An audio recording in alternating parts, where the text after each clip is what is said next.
Kita sudah nyampe pada hadis yang ke-14. Bunyi hadis An Ibni Mas'udin radhiyallahu anhu qala Rasulullah sallallahu alaihi wasallam la yahillu damu mri'in muslimin illa bi ihda thalathin ats-tsayyibiz zani wan nafsi bin nafsi wat tariki lidinihi al mufariqi lil jama'ati. Rawahul Bukhari. La yahillu, tidak halal, damu mri'in muslimin, darah seseorang, darah seorang muslim niku tidak halal. Jadi sangat dihormati darah itu. Pembunuhan itu adalah merupakan sesuatu yang serius. Cuman ada pengecualiannya. Menjadi halal darahnya orang muslim itu bi ihda thalathin, dengan salah satu dari tiga hal ini. Apa yang pertama? Yang pertama adalah as-sayyib az-zani. Orang yang sudah pernah menikah, apakah laki-laki atau perempuan, az-zani yang berzina. Serius Pak, masalah zina muhsan niku serius nih. Ya, oleh sebab itu penting untuk kemudian ditegaskan. Godaan laki-laki itu perempuan, Pak. Godaan perempuan itu laki-laki. Ya. Oleh sebab itu harus hati-hati. Upayakan dan pastikan keluarga kita harmonis. Jangan sering cekcok, jangan sering bertengkar. Pastikan di rumah kita itu adalah baiti jannati. Kita rindu untuk pulang ke rumah, tidak justru ketika kemudian kita datang ke rumah itu luar biasa. Gerah, buatan kerasan, Pak. Karena bertengkar terus. Mohon maaf, ternyata di kantor itu ada teman yang peduli. Betulan cantik, Pak. Ya selesai kalau begitu. Terus penting untuk kemudian ditegaskan bahwa godaan laki-laki siapapun itu adalah perempuan. Godaan perempuan secara umum itu adalah laki-laki. Sampai ketika kemudian misalnya meriwayatkan atau menafsirkan walaqad hammat bihi wa hamma biha laula an ra'a burhana rabbi. Nabi Yusuf kasusnya, Pak. Nabi Yusuf niku digudo kalian Siti Zulaikha. Al-Quran menegaskan pakai walaqad, Pak. Walaqad hammat bihi, dan sungguh benar-benar yang namanya Zulaikha itu sudah menaruh hati, sudah tertarik kepada Nabi Yusuf. Dan dilanjutkan wahamma biha, demikian juga Nabi Yusuf juga tertarik. Niki Nabi maksum, dijaga dosanya oleh Allah. Rek kita niku maklum, Pak. Nggih, ampun ya megaya kita. Jangan. Oh, kalau saya tidak mungkin. Jangan. Nggih. Sami niku. Kasus di media sosial itu kemudian orang tua dan bahkan kadang-kadang mencabuli cucunya sendiri ada dan nyata sekarang. Kudu hati-hati. Nabi Yusuf walaqad hammat bihi wa hamma biha laula an ra'a burhana rabbi. Sing menarik, niki sing menarik. Di dalam tafsir Ibnu Abi Hatim dan di dalam tafsir Tobari juga dijelaskan seperti itu. Dikatakan, lamma hammat bihi, pada saat yang namanya Zulaikha itu sudah tertarik menaruh hati kepada Yusuf, tazayyanat, macak Pak. Saat ini perempuan niku macake keterlaluan Pak. Kadang-kadang mriki pun rodok-rodok ono abange, kirangan diparingi nopo ngoten nggih. Niku, nggih. Summa istalqat ala firashiha, kemudian dia tidur-tiduran di tempat tidurnya. Wahamma biha, niki hanya sekedar gambaran ya. Ada yang setuju pada tafsir ini, ada yang tidak, ya kan? Wahamma biha wa jalasa baina rijlaiha yahillu thiyabaha, sampai Nabi Yusuf niku duduk di dua kakinya Zulaikha, bahkan yahillu thiyabaha, sampai ada yang menafsirkan seperti itu. Ini cuma gambaran ya, sampai melepas bajunya. Cuman saya tegaskan, hati-hati nggih, Quran sudah menegaskan seperti itu. Pola hubungan laki-laki dan perempuan itu harus dijaga secara serius. Kita harus menghormati yang namanya institusi pernikahan. Siapapun itu teman kita, cantik seperti apapun, kalau sudah itu ada ikatan pernikahan yang sah, itu harus kita hormati, itu harus kita hargai. Nopo kok ditegaskan seperti itu? Karena perselingkuhan itu banyak terjadi. Perselingkuhan itu banyak terjadi Pak. Kulo nate ceramah diundang di sebuah institusi negeri niku.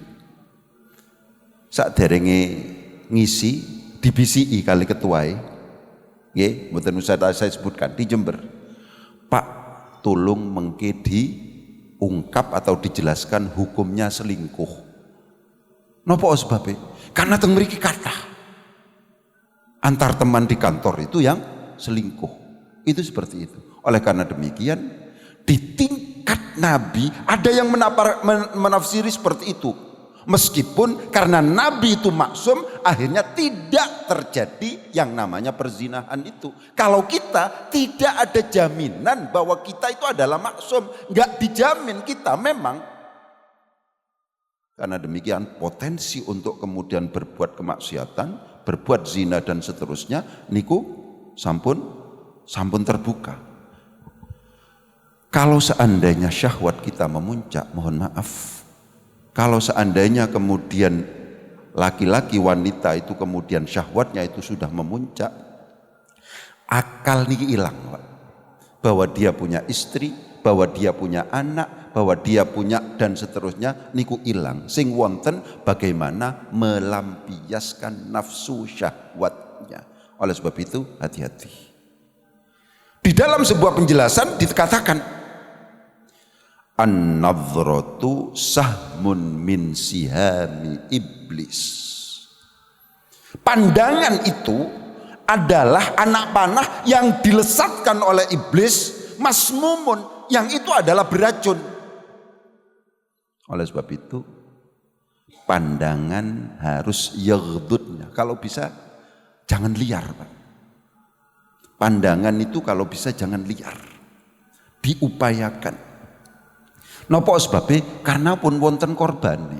Kula selalu tegaskan, kalau seandainya itu adalah sabda Nabi, itu pasti benar. Mboten angsal kita ragu. Nggih.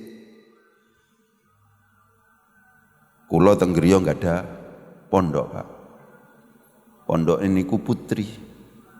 Wonten putra juga ada. Yang putri baru 2 tahun ini.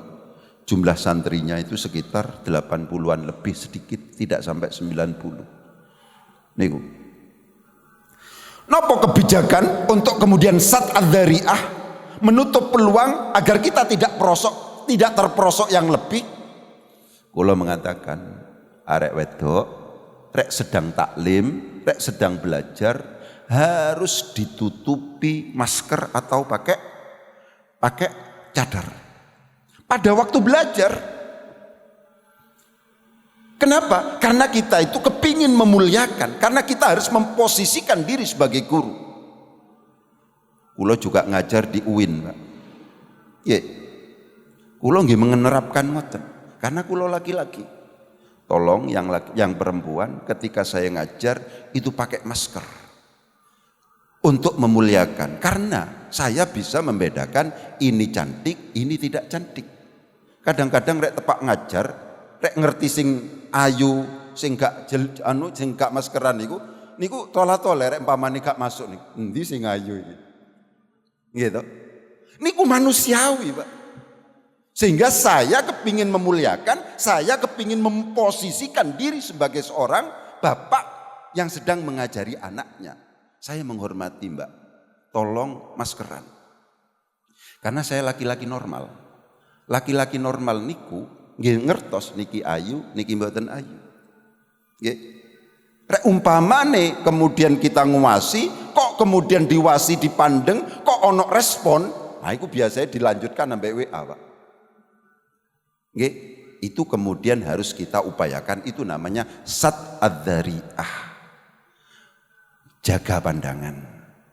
Jangan sampai gara-gara pandangan ini kemudian kita terperosok kepada sesuatu yang lebih. Nggih, kula tegaskan. Darah kaum muslimin itu haram untuk ditumpahkan. Ada 3 hal yang menjadikan itu harus justru ditumpahkan. Apa itu? Yang pertama itu adalah karena kita berzina.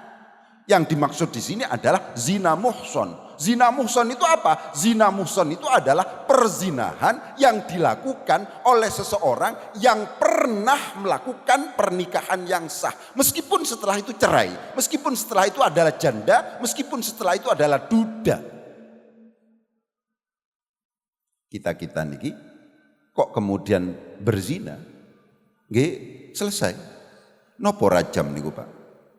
Rajam itu prosesnya kalau seandainya benar-benar terjadi itu yang namanya perzinahan, seseorang dibenamkan ke dalam tanah setengah tubuhnya dan kemudian dilempar batu sampai meninggal. Begitu seriusnya yang namanya perzinahan itu sampai hukumannya seperti itu. Nopo kok kemudian seserius itu misalnya, karena memang agama niku ditegakkan itu, semua hukum agama niki mengke kembali kepada 5 hal, Pak. Al-muhafadzah 'alad din, menjaga agama supaya tetap berlangsung, supaya tetap terjaga agama. Yang kedua itu adalah al-muhafadzah 'alan nafas, menjaga jiwa. Semua hukum fikih niku kalau seandainya diperas, ya, mesti tujuannya menjaga agama, menjaga jiwa, menjaga akal pikiran agar tetap waras, menjaga keturunan agar tidak tercampur. Iki sakjane nasabe go endi iki sih? Iki bapake sapa? Yang ketiga itu adalah, yang keempat itu adalah menjaga harta benda. Jadi 5 ini. Ad-daruriyatul khamsun niku al-muhafadzah 'alad din, al-muhafadzah 'alan nafas, al-muhafadzah 'alal aql, al-muhafadzah 'alan nasl, al-muhafadzah 'alal mal. Niki penting untuk kemudian kula tegaskan. Dados agama niku hukum-hukumnya dan seterusnya mengawal 5 ini. Di antara yang dianggap merusak 5 hal ini adalah masalah perzinahan. Menjadi sangat serius kalau seandainya perzinahan itu dilakukan oleh orang yang pernah menikah. Meskipun pada saat berzina itu sama sekali sudah tidak lagi menikah, ya, dalam artian sudah janda atau sudah duda, sami mawon niku. Jadi ketika kemudian yang ada terjadi perzinahan seperti itu, eksekusinya itu adalah ketika kemudian bukti-bukti sudah konkret atau dengan melakukan pengakuan, ya. Jadi pernah terjadi niki teng zamane Gusti Kanjeng Nabi, rajam niki pernah terjadi. Tapi rek sakniki kadose mboten terlalu diperhatikan. Ya, diperhatikan oleh karena demikian. Nopo yang kedua? Yang kedua itu adalah an-nafsi bin nafsi. Kalau kita melakukan pembunuhan itu dalam Islam itu ada 3 macam. Pembunuhan sengaja, ada niat untuk membunuh dengan menggunakan alat yang alat itu memang membunuh. Pakai pisau, pakai pedang, pakai parang. Itu jelas membunuh itu. Yang kedua itu adalah pembunuhan seperti sengaja. Dia sebenarnya tidak niat membunuh, karena demikian dia memang bertengkar, berkelahi misalnya dengan menggunakan alat yang memang alat itu tidak bisa membunuh, kok ternyata terjadi pembunuhan, kok mati. Itu berarti itu seperti sengaja tapi tidak sengaja. Ya, atau pembunuhan yang sifatnya salah.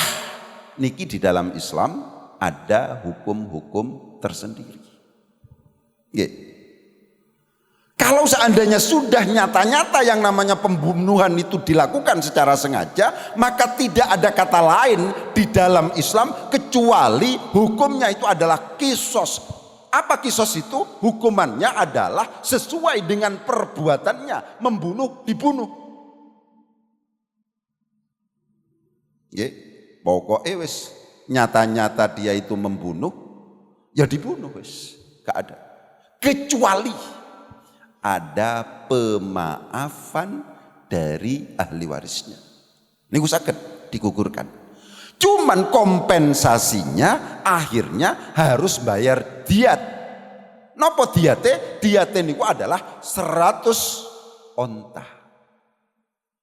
Jadi kados kemarin misalnya ono demonstrasi moro-moro ditabrak misalnya, niku jelas rek nabrak niki mobil niki jelas mematikan. Niku rek misalnya wonten rekonsiliasi, wonten islah, wonten perdamaian, maka pelaku harus membayar 100 onta. Kalau seandainya tidak dibunuh. Tapi kalau seandainya dibunuh, itu seperti itu. Memang di sini terjadi pro kontra. Kok cek kejame hukum Islam itu terjadi pro kontra seperti itu. Itu kan namanya menjadikan hak hidup orang lain itu dihilangkan. Biasanya komentar-komentar sing boten sepakat terhadap hukum Islam itu seperti itu. Yang dipakai sebagai pendekatan fokusnya itu adalah pelaku kejahatan, bukan korban kejahatan. Ini beda perspektif kalau dalam bahasa orang sekarang. Sing diwasiku adalah wong sing jahat, sing mateni, di mana oleh aktivis dianggap bahwa gak manusiawi. Tapi kalau seandainya kemudian kita perspektifnya melihat fokus utamanya itu adalah korban kejahatan, lho iki wis ana sing mati. Juga sudah terjadi yang namanya ono jandai, ono yatime, itu nyata-nyata terjadi. Ya kan? Dan bahkan kalau seandainya kita lihat wawancara dari televisi ketika kemudian orang tuanya dibunuh, saudaranya dibunuh, kok hukumannya dianggap tidak sama dengan kejahatan misalnya. Apa yang dia? Ya dinteni ae metune teko penjara. Ada ungkapan seperti itu. Dinteni. Ya kami akan menuntut balas. Ya dibunuh. Sebenarnya kalau seandainya kita ada pada posisi korban, di mana kita adalah sebagai anaknya, di mana kita sebagai istrinya, di mana kita sebagai misalnya orang tuanya, maka yang kita tuntut itu adalah hal yang sama. Kalau dibunuh adalah, ya kalau membunuh ya dibunuh. Cuman sekarang sing dibesar-besarkan kan begitu. Ya, fokus pandangan kepada pelaku kejahatan yang jahat niki. Yang bisa jadi akan ada korban-korban berikutnya, lebih disebabkan karena ternyata hukumannya niku tidak menjerakan. Dihukum mantun wonten napa niku remisi, wonten pengampunan yang awalnya niku sekian tahun misalnya, kemudian berkurang, akhirnya keluar moro-moro. Loh iki winginane iki koyo rame-rame, saiki wis metu ternyata misalnya. Itu seperti itu. Terus penting untuk kemudian ditegaskan kalangan yang kemudian menganggap hukum Islam itu dianggap tidak adil, melanggar HAM dan seterusnya, itu lebih disebabkan karena fokus yang dijadikan sebagai pertimbangan itu adalah pelaku kejahatan. Kalau seandainya kita coba geser, yang dijadikan sebagai pertimbangan itu adalah korban kejahatan, maka kita, kalau seandainya kita yang ada pada posisi itu, justru menuntut hal yang sama. Kalau ayah saya dibunuh, maka pelaku harus dibunuh. Kalau dibunuh, maka hukumannya harus dibunuh juga. Itu normalnya seperti itu. Oleh sebab itu, kalau kulo yakin, panjenengan kudu yakin pokoknya. Sing paling adil, ojo ngomong sing liya pun, paling adil itu Quran pun. Ya. Apapun yang terjadi, pokoknya yang paling adil itu kudu punya keyakinan semacam itu. Apakah itu mungkin merugikan kita atau tidak, keyakinan kita harus tetap seperti itu. Waris misalnya, pokoknya jenengan kudu sam'an wa ta'atan, sam'an wa ta'atan, sam'an wa ta'atan kuduan. Apa sing ditegaskan oleh Al-Quran itu yang terbaik. Lah kalau seandainya Al-Quran sudah mengatakan lidzakari mithlu hadzil unthayaini 1:2, ya sudah, itu kita ikuti. Keberkahan dalam hidup itu ada. Jangan sampai kita selalu berpikir kuantitatif. Sing bagus itu adalah yang banyak. Jangan itu. Kadang-kadang wakeh. Memang kita mendapatkan bagian yang banyak. Tapi keberkahan hidup tidak ada. Sehingga apa? Anaknya nakal. Wonten sing hamil, wonten sing kena narkoba, wonten sing kena niki, wonten sing kena niki. Kenapa sebabnya? Karena menentang hukum Allah. Pokoknya ngoten. Kalau seandainya sudah diputuskan oleh Allah, maka kita harus menerima, kita harus ikhlas. Karena yang paling tahu tentang kemaslahatan manusia adalah yang menciptakan manusia. Ojo ngomong aku kepingin hukum waris yang seadil-adilnya. Yang seadil-adilnya itu sudah 1:2 itu.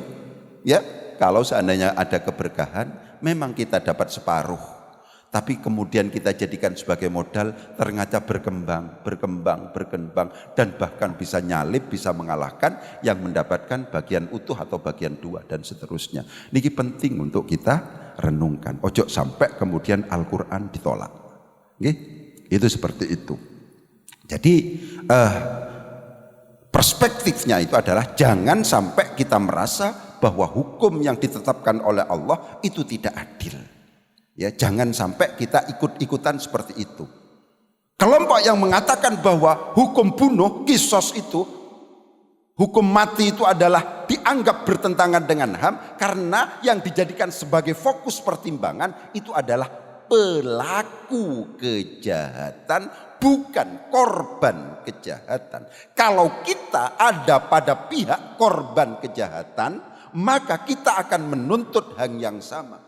Bapakku niki gak salah, ya, anakku itu gak salah, wis diperkosa, dipateni meneh, ya, mari ngono dibebaskan, itu pasti dendam itu akan terus membara. Dan bahkan yang kita dengar, ya silahkan saja besok kalau sudah keluar, ya kita ada perhitungan lagi.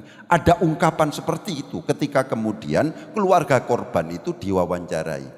Yang jelas kita harus yakin apa yang ditetapkan oleh Al-Quran, apa yang ditetapkan oleh Al-Hadis, itulah yang paling adil.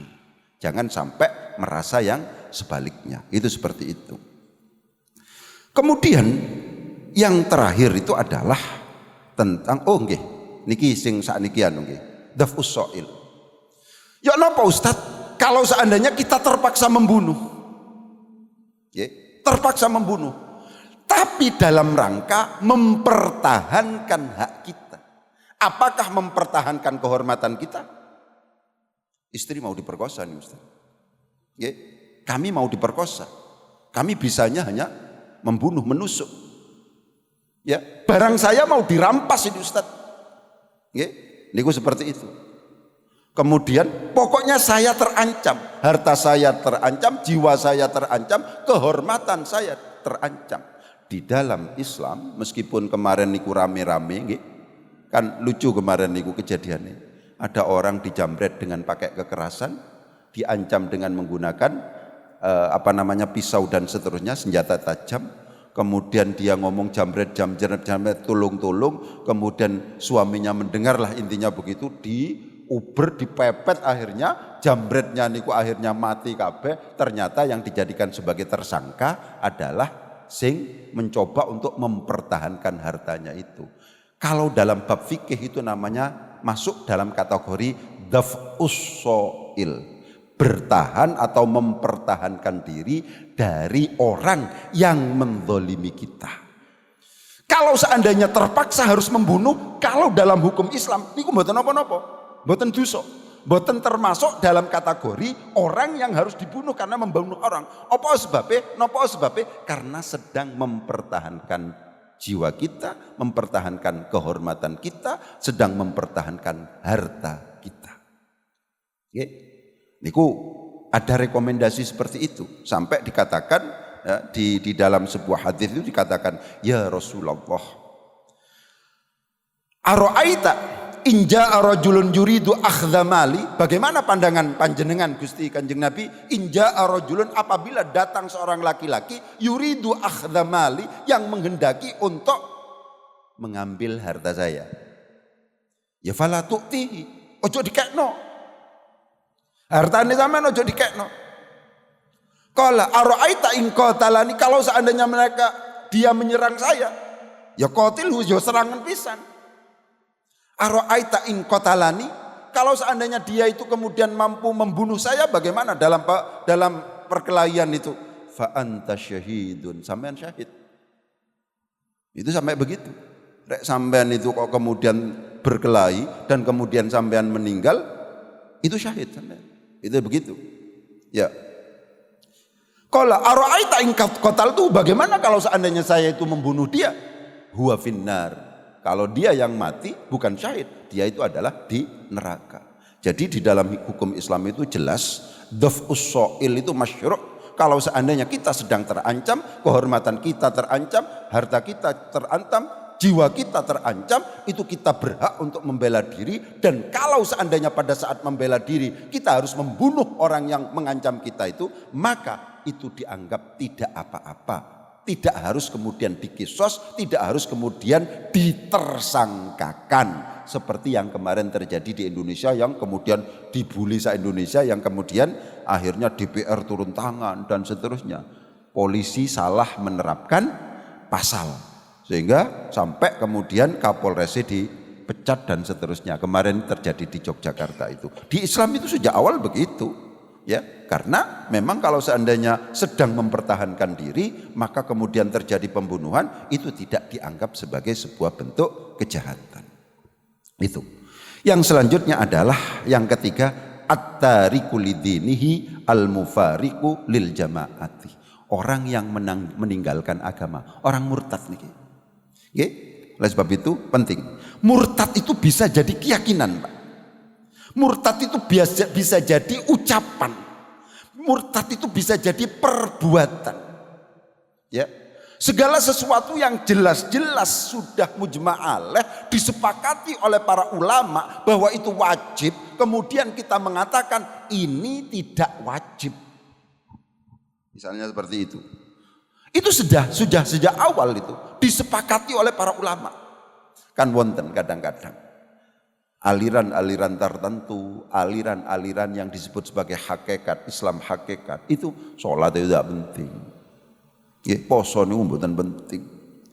Padahal kewajiban sholat itu tidak ada satu orang pun yang kalau seandainya mengatasnamakan muslim yang mengatakan ini tidak wajib. Puasa niku mboten wonten sing menolak di mazhab apapun yang namanya sholat itu wajib, bahkan itu bagian dari rukun Islam, pun juga demikian poso niku wajib, bagian dari rukun Islam. Kok kemudian di belakang hari mengatakan sholat itu gak wajib, poso itu gak wajib dan seterusnya. Kita ikut-ikut. Itu namanya kita murtad. Kita itu murtad. Ojo sampai kita menolak sesuatu yang sudah menjadi kesepakatan para ulama. Jangan sampai begitu. Itu murtad. Meskipun kita itu mengatakan tetap syahadat koyoke seperti itu, tapi berkeyakinan sesuatu yang sudah sejak awal diputuskan secara ijma oleh para ulama bahwa ini adalah wajib, kok kemudian kita menolak? Ya, kita misalnya meremehkan dan melecehkan Gusti Kanjeng Nabi, murtad Pak. Ya, ucapan kita Gusti Kanjeng Nabi niku misalnya bohong, Gusti Kanjeng Nabi ku pernah bohong, tidak misalnya, pokoknya ucapan-ucapan, komentar-komentar yang pada akhirnya disimpulkan oleh orang bahwa itu adalah meremehkan dan melecehkan Gusti Kanjeng Nabi, niku bisa termasuk dalam kategori murtad meskipun kita tidak merasa keluar dari Islam. Itu begitu. Oleh sebab itu kedah hati-hati. Quran misalnya, ojo kayak guyonan Quran. Nggih, Quran itu adalah sesuatu yang agung.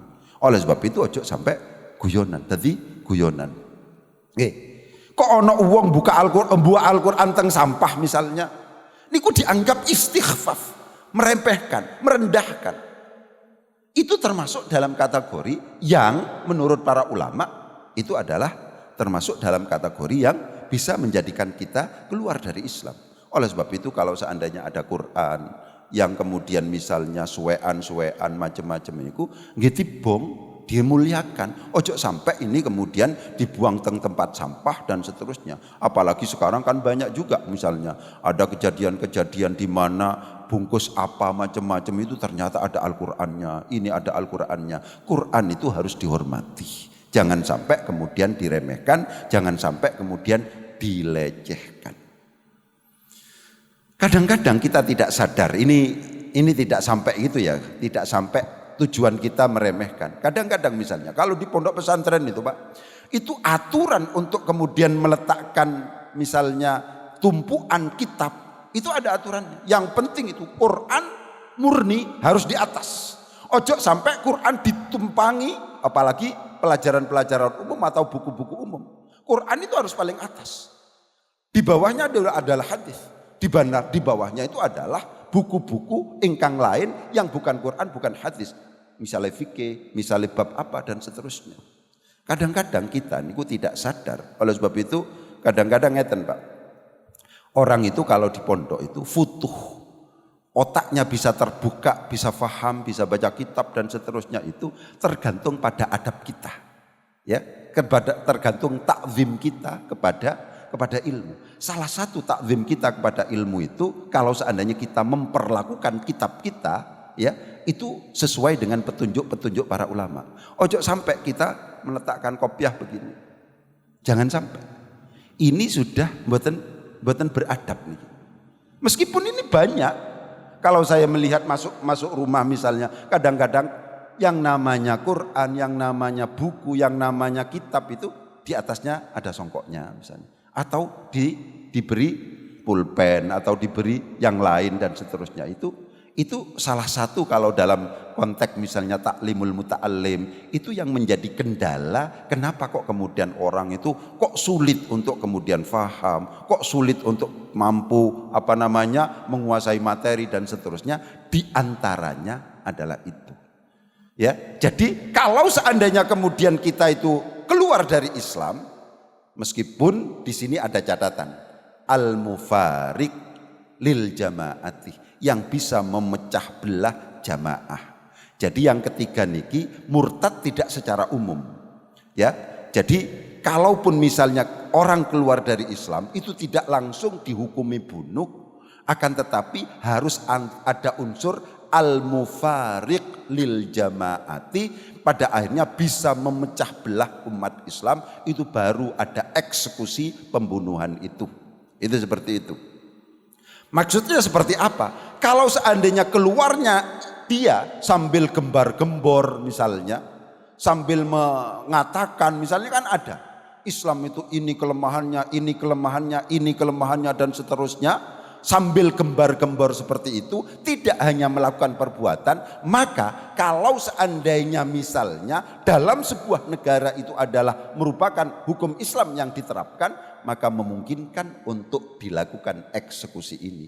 Tapi kalau seandainya kemudian cuman keluar dari Islam dan seterusnya, itu tidak mencoba melakukan provokasi dalam bahasa orang sekarang, maka tidak terkena yang namanya hukum bunuh itu.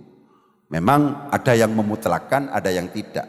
Darul Ifta al-Misriyah, ya, kelompok atau komisi fatwa lah ya, Mesir itu memiliki pandangan tidak semua orang murtad itu langsung memungkinkan untuk dilakukan eksekusi, akan tetapi harus ada persyaratan tambahan yang di sini adalah al-mufariq lidinihi, melakukan provokasi kemudian menjadikan orang lain juga berpotensi ragu dan seterusnya. Meskipun kita yakin orang kalau menggunakan akal pikirannya itu pasti pada akhirnya akan bertahan dan akan menganggap bahwa konsep Islam itu adalah konsep yang paling rasional. Inilah selalu saya katakan, orang kalau murtad biasanya orang yang tidak pinter.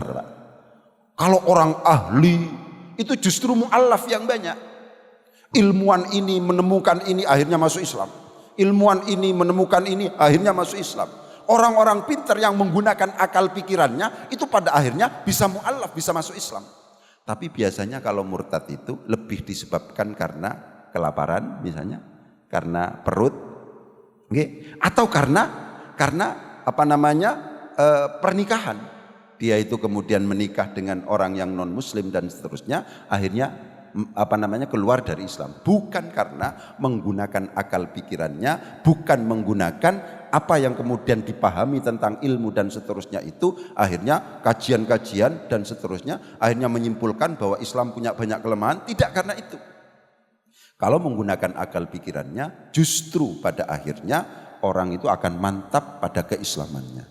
Terus hadis ini menjelaskan bahwa jangan sampai kita itu membunuh seseorang, itu tidak halal. Seseorang meskipun bukan kita yang mengeksekusi itu adalah hakim, itu memungkinkan darahnya itu dialirkan, memungkinkan untuk dibunuh, karena yang pertama itu adalah yang bersangkutan melakukan perzinahan, perzinahannya itu adalah muhson, orang yang sudah pernah melakukan pernikahan dan kemudian berzina. Oleh sebab itu rekomendasi yang saya tegaskan dalam konteks ini adalah ojo gampang tukaran tentang keluarga, harus harmonis. Itulah yang kemudian akan menguatkan kita. Yang kedua, jaga pandangan, karena pandangan ini adalah merupakan anak panah yang beracun yang dilempar oleh iblis kepada anak Adam.